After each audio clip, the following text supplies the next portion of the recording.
रवां माह 25 सितंबर को इराक के सूबे कुर्दिस्तान में आज़ादी के लिए रेफरेंडम होने जा रहा है, जिसमें 5.5 मिलियन से ज्यादा कुर्द दुनिया भर से हिस्सा ले रहे हैं। ज़राए के मुताबिक कुर्दिस्तान गवर्नमेंट के सरबराह और कुर्दिस्तान की सबसे बड़ी पार्टी KDP के सदर मसूद बारज़ानी के मुताबिक रेफरेंडम कामयाब होगा, जबकि दूसरी तरफ तुर्की और ईरान इस रेफरेंडम को रुकवाने के लिए कोशिशें कर रहे हैं। यही वजह है कि गुज़श्ता 38 साल बाद ईरानी फौज के सरबराह ने तुर्की का दौरा किया और तुर्क सदर तैयब उर्दगान से मुलाकात के बाद मुत्तफिका तौर पर रेफरेंडम रुकवाने पर कोशिश का इजहार किया, जबकि इराक और शाम भी इस रेफरेंडम पर बेज़ाहिर नाला नजर आते हैं। याद रहे कि यूरोप और अमेरिका की तरफ से कुर्दिस्तान रेफरेंडम मौखर करने का कहा गया है ताकि खित्ते में दाइश के खिलाफ जारी जंग मुतासिर न हो सके, लेकिन अंदरूने खाना ये रेफरेंडम अमेरिका, यूरोप और इसराइल की हिमा पर हो रहा है, क्योंकि मसूद बारज़ानी 2005 में जॉर्ज बुश और बाद बाराक ओबामा से कई मुलाकातें कर चुके हैं। मसूद बारज़ानी की स्टेटमेंट है कि अमेरिका को कुर्दिस्तान की आज़ादी पर कोई एतराज नहीं है और इसी तरह 16 अगस्त 2017 को इस्राएली वज़ीर आज़म नेतन्याहू ने न सिर्फ कुर्दिस्तान रेफरेंडम की हिमायत की बल्कि अमेरिका से भी हिमायत का मुतालबा किया। एक इसराइली सियासी तज्ज़िया निगार के मुताबिक कुर्दिस्तान रेफरेंडम का दुनिया में सबसे ज्यादा पुरजोश हामी इसराइल है। उनका मजीद कहना है कि इसराइल कुर्दिस्तान की आज़ादी का हामी बल्कि 1950 से इसराइली मुशीरों ने मसूद बारज़ानी के वालिद मुस्तफ़ा बारज़ानी की जबरदस्त हिमायत की थी और अब वो इनके बेटे मसूद बारज़ानी की हिमायत कर रहे हैं ताकि कुर्दिस्तान रेफरेंडम कामयाब हो जाए। इसराइली खुफिया एजेंसी मोसाद के साबिक एहलकार ने यह इंकशाफ किया है। मोसाद मुस्तफ़ा बारज़ानी की हिमायत करती रही है। इसी तरह इसराइली डिफेंस फोर्स के साबिक DG ने रेडियो को इंटरव्यू देते हुए कहा, इसराइल अरब जंग के बाद से कुर्दिस्तान की आज़ादी की हिमायत करता आ रहा है। यही वजह है कि नॉर्वे में कुर्दिस्तान रेफरेंडम के हवाले से कुर्दों ने रैली निकाली, जिसमें कुर्द झंडे के साथ साथ इसराइली झंडा भी रैली में शरीक लोगों ने पकड़ रखा था। दर हकीकत इसराइल और अमेरिका कुर्दिस्तान, जिसका रकबा 78,736 मुरब्बा किलोमीटर है, की आज़ादी के लिए सरतोड़ कोशिशें इसलिए कर रहे हैं कि कुर्दिस्तान का ये खित्ता बलूचिस्तान की तरह कुदरती वसाइल से माला माल है, जहाँ दरिया, झीलें, पहाड़, अंडरग्राउंड, मीठा पानी और मादनियात के बेशुमार ज़खायर हैं। एक रिपोर्ट के मुताबिक 45 बिलियन बैरल से जायद तेल के ज़खायर मौजूद हैं, जिसका मतलब है कि दुनिया का छठा तेल से माला माल खित्ता यही है, जबकि कुर्द गवर्नमेंट के मुताबिक गैस के ज़खायर भी बेशुमार हैं। ताहम सिक्योरिटी इशूज की बिना पर यहाँ के ज़खायर को आलमी मंडी में इतनी पजीराई न मिल सकी।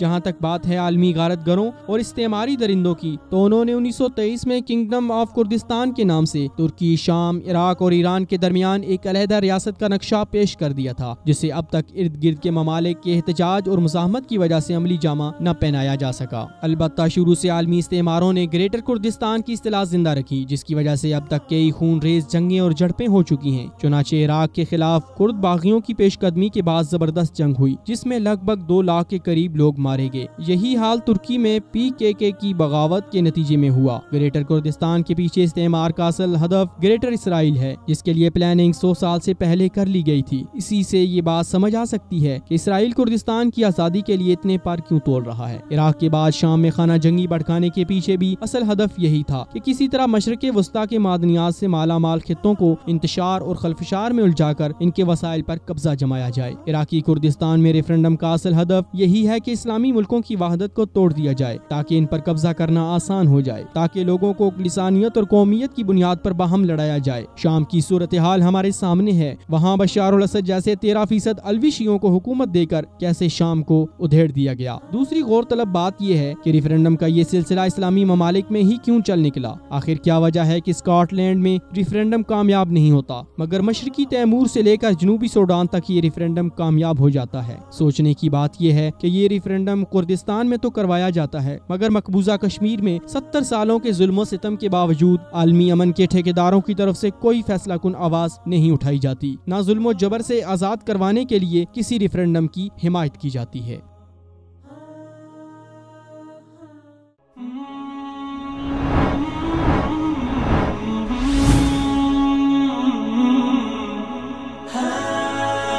दुनियाए उर्दू का दरख्शां सितारा विसाल उर्दू।